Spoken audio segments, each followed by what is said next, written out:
Well, one of my favorite actors in the history of the world is Mark Rylance.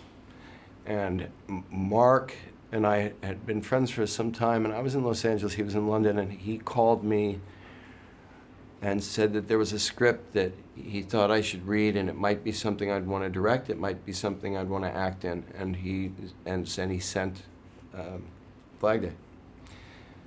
And I just immediately saw, you would always, for me, whether it's the first image that comes to my mind that compels me to write a screenplay to make a movie, or the first image that comes from a screenplay that someone's written, it's always starts with an image.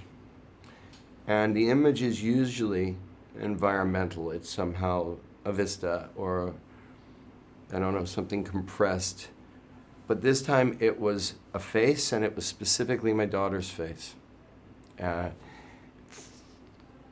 For the reason, if only to begin with, that she's a face that you want to watch listening, because it will tell you whether what she's hearing is true, false, or in either case, the processing is beautiful to watch.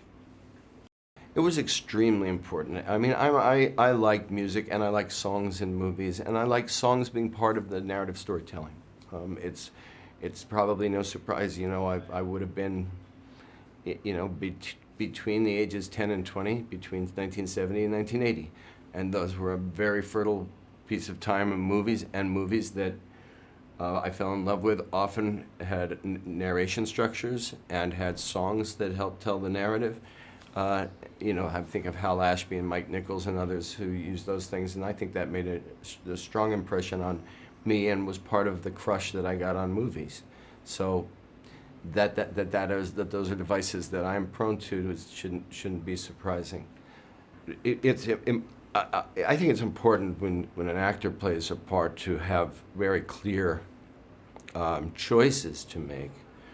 I also think it's important not to verbalize those, in a way that gets in an audience's way, because I ran into several people who had a lot of information on John Vogel for me, and it was all really great, interesting stuff, some of which represented what my intention was and some that didn't. But my intention at this stage doesn't matter anymore. It's not my movie anymore. It's the audience's movie. So, but I found him, a very rich character to play as Jennifer, I think, as Dylan would say about Jennifer.